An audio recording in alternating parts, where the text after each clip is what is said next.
دوستوں آج کی اس ویڈیو میں ہم کلاس 11 کی انگلش بک سے lesson number 4 from mother with love کی جو کویشچنز آنسر ہے وہ کرنے والے ہیں. تو سٹارٹ کرتے ہیں. کویشچن نمبر فرسٹ ہے how is the theme of from mother with love a universal theme present in literature across all cultures. سوال کا مطلب یہ ہے کہ فرام مدر ود لو نامی کہانی کے موضوع کو تمام ثقافتوں کے ادب میں موجود ایک عالمی موضوع کیسے سمجھا جاتا ہے.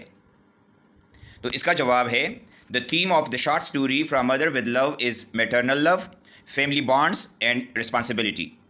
یعنی جو مختصر کہانی ہے فرام مدر ود لو اس کا موضوع ہے ماں کی محبت، خاندانی تعلقات اور ذمہ داری.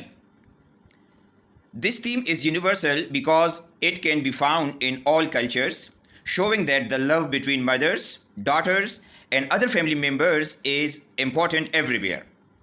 یعنی یہ موضوع ایک عالمی موضوع ہے یا پوری دنیا میں موجود ہے کیونکہ یہ تمام ثقافتوں میں پایا جاتا ہے. یہ کہانی ہمیں یہ دکھاتا ہے کہ ماؤں، بیٹیوں اور دوسرے خاندانی افراد کے درمیان محبت ہر جگہ اہم ہے. It shows how these relationships influence our lives and bring us closer together. یہ ہمیں یہ بتاتا ہے کہ یہ تعلقات ہماری زندگیوں پر کیسے اثر انداز ہوتے ہیں اور ہمیں ایک دوسرے کے قریب کس طرح لاتے ہیں. اچھا جی، question number 2. Comment on the plot of the story from mother with love. سوال کا مطلب یہ ہے کہ کہانی فرام مدر ود لو کی پلاٹ پر بحث کرے یا تبصرہ کرے. تو اس کا جواب ہے the plot of from mother with love is straightforward yet engaging. یعنی کہانی فرام مدر ود لو کا پلاٹ سیدھا سادہ مگر دلچسپ ہے. The characters are introduced early in the story. تمام کرداروں کا تعارف و کہانی کے آغاز میں ہی ہوتا ہے. The rising action occurs when Minta learns from her father about her mother's illness but chooses not to tell her mother. یعنی رائزنگ ایکشن اس وقت شروع ہوتا ہے جب منٹا اپنے والد سے اپنی والدہ کی بیماری کے بارے میں جان لیتی ہے لیکن وہ اپنی والدہ کو نہیں بتانے کا فیصلہ کرتی ہے. اچھا جی، نیکسٹ آپ اس طرح لکھیں کہ دس کریٹس ٹینشن. اب یہ جو ہے اس سے کانفلکٹ یا جو کشیدگی ہے وہ پیدا ہوتی ہے. The climax happens when Minta discovers through her mother's letter that her mother was aware of her own illness. کہانی میں کلائمیکس یا عروج اس وقت آتا ہے جب منٹا اپنی ماں کے خط کے ذریعے یہ جان لیتی ہے کہ ان کی ماں اپنی بیماری سے آگاہ تھی، باخبر تھی. This revelation relieves Minta's guilt for not telling her mother the truth and brings emotional resolution to the story. یہ انکشاف یا یہ اس قسم کی معلومات کا پتہ چلنا منٹا کے ضمیر کی بوجھ کو ہلکا کرتا ہے کہ اس نے اپنی والدہ کو سچ نہیں بتایا تھا اور یہ کہانی میں ایک جذباتی طور پر حل لاتا ہے. اچھا جی، question number 3. Identify the narrator or speaker of the story from mother with love. یعنی کہانی فرام مدر ود لو کے بولنے والے یا اسپیکر کی شناخت کرے. اس میں کہانی کس نے بتائی ہے؟ تو اس کا جواب ہے Minta Hawley is the main narrator or speaker of the story from Mother with Love. یعنی منٹا ہالی فرام مدر ود لو کہانی کی اہم بولنے والی ہے یا ایک کردار ہے جو کہ پوری کہانی سناتی ہے. She introduces us to her parents and shares her feelings and experiences. وہ ہمیں اپنے والدین سے متعارف کراتی ہے اور اپنے احساسات اور تجربات کو ریڈرز کے ساتھ شیئر کرتی ہے. At times the story is also told in third person by an outsider narrator who is the writer Zoa Sherburne. یعنی کبھی کبھار کہانی میں ایک تھرڈ پرسن بھی آتا ہے جو اس کے ذریعے یہ بیان کی جاتی ہے یہ کہانی، جو کہ مصنفہ خود ہے جس کا نام ہے Zoe Sherburn. The dialogues between the characters help move the plot forward. اور کرداروں کے درمیان جو مکالمہ ہے، جو باتیں ہیں وہ پلاٹ کو آگے بڑھانے میں مدد کرتے ہیں. اچھا جی، question number 4. Analyse and comment on the character of Minta. یعنی منٹا کے کردار کا تجزیہ کر کے تبصرہ کریں. تو اس کا جواب ہے Minta is the main character in the story from mother with love. یعنی Minta from mother with love کی کہانی میں ایک اہم کردار ہے. At the start she is shown as a young and emotional girl. شروع میں اسے ایک نوجوان اور جذباتی لڑکی کے طور پر دکھایا گیا ہے. By the end Minta matures and becomes strong. آخر میں یعنی کہانی کے آخر میں منٹا بڑی ہو جاتی ہے اور مضبوط بنتی ہے. She faces her mother's death with courage and supports her father. یعنی وہ اپنی والدہ کی موت کا سامنا ہمت سے کرتی ہے اور اپنے والد کا سہارا بنتی ہے. She even gives up her studies and dreams to take care of her father and the house showing how she grows and takes responsibility for the whole family. وہ اپنے والد اور گھر کا خیال رکھنے کے لیے اپنی پڑھائی اور خوابوں کی قربانی بھی دے دیتی ہے، جو یہ ظاہر کرتا ہے کہ وہ کیسے بڑی ہو گئی ذہنی طور پر، اور اپنے پورے خاندان کی ذمہ داری اس نے قبول کر لی۔ Question number 5، what is the conflict in the story, how is it resolved? سوال کا مطلب یہ ہے کہ کہانی میں کانفلکٹ یا تنازع کیا ہے، یہ کیسے حل ہوتا ہے؟ تو اس کا جواب ہے the conflict in the story from mother with love is Minta's internal struggle about not telling her mother about her illness as her father asked her to keep it a secret۔ جواب کا مطلب یہ ہے کہ کہانی from mother with لو میں تنازع یا کانفلکٹ منٹا کی ذہنی جدوجہد ہے۔ یہ جدوجہد یہ ہے کہ وہ اپنی والدہ کو اپنی بیماری کے بارے میں نہ بتائے، کیونکہ اس کے والد نے اسے یہ راز رکھنے کے لیے کہا تھا۔ She feels guilty and word, وہ اس کی وجہ سے اپنے آپ کو قصوروار محسوس کرتی ہے اور پریشان ہوتی ہے۔ The conflict is resolved when Menta finds a letter from her mother which reveals that her mother already knew about her illness۔ یہ تنازع اس وقت حل ہوتا ہے جب منٹا اپنی والدہ کا ایک خط دیکھتی ہے جو ظاہر کرتا ہے کہ اس کی والدہ پہلے سے اپنی بیماری سے واقف تھی۔ This helps Menta feels better as she realizes her mother understood everything and still loved her deeply۔ یہ معلومات منٹا کو بہتر محسوس کرنے میں مدد دیتا ہے، کیونکہ اسے پتہ چلتا ہے کہ اس کی والدہ سب کچھ سمجھتی تھی اور پھر بھی اس سے گہری محبت کرتی تھی۔ Question number 6، where does Minta's father take her to discuss her mother's illness؟ سوال کا مطلب یہ ہے کہ منٹا کے والد اسے اپنی والدہ کی بیماری کے بارے میں بات کرنے کے لیے کہاں وہ اس کو لے جاتا ہے؟ تو اس کا جواب ہے Minta's father takes her to the beach to talk about her mother's serious illness and to prepare her for what might happen in the future.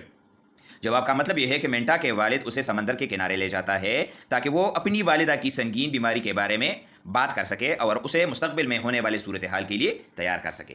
Question number 7، which approach would you have preferred, deception or honesty? If you had to deal with similar circumstances like Minta's mother, give reason for your choice. اس سوال کا مطلب یہ ہے کہ اگر آپ کو منٹا کی والدہ جیسی صورتحال کا سامنا کرنا پڑتا تو آپ کس طریقے کو ترجیح دیتے، فریب یا دھوکے کو یا ایمانداری کو؟ اپنے پسند کے لیے وجوہات دیں، ٹھیک ہے، یعنی آپ اس میں سے کس طریقے کو پسند کریں گے، جو طریقہ آپ کو پسند ہو اس کے لیے وجوہات بیان کریں۔ تو اس کا جواب ہے if I had to deal with similar circumstances like Menta's mother, I would prefer deception۔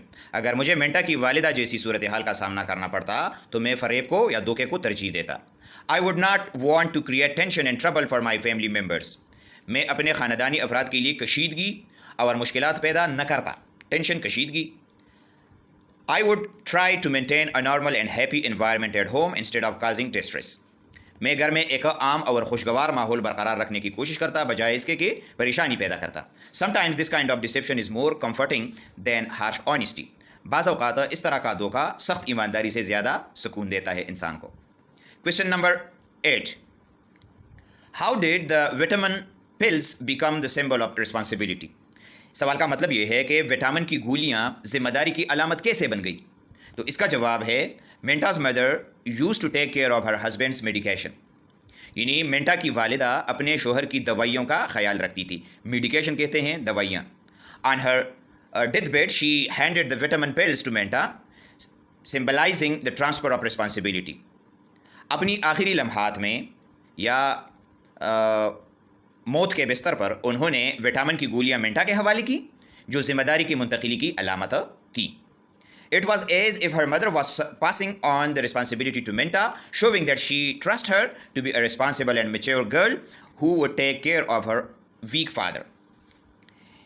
گولیاں حوالہ کرنا ایسا تھا جیسے کہ اس کی والدہ منٹا کو ذمہ داری منتقل کر رہی ہو، جس سے یہ ظاہر ہوتا ہے کہ وہ اس پر اعتماد کرتی ہے کہ وہ ایک ذمہ دار اور سمجھدار لڑکی بنے گی جو اپنے کمزور والد کا خیال رکھے گی۔ Question number 9، How did Minta change over the course of the story? Limit your answer in just 5 sentences۔ سوال کا مطلب یہ ہے کہ منٹا کہانی کے دوران کیسے تبدیل ہوئی، یعنی اس کے اندر کیا تبدیلیاں آ گئی۔ اپنے اس جواب کو صرف 5 جملوں کے اندر لے کے یا اس کو 5 جملوں تک محدود رکھیں۔ تو اس کا جواب ہے Minta changes significantly throughout the story. Minta میں کہانی کے دوران اہم تبدیلیاں آ گئی۔ At the beginning she is a young and emotional girl deeply attach to her family but carefree and not very responsible. شروع میں وہ ایک کم عمر اور جذباتی لڑکی ہے جو اپنے خاندان سے گہری وابستگی رکھتی ہے لیکن بے فکر ہے اور زیادہ ذمہ دار نہیں ہے۔ As the story progresses, she becomes more mature and learns to face difficult situations.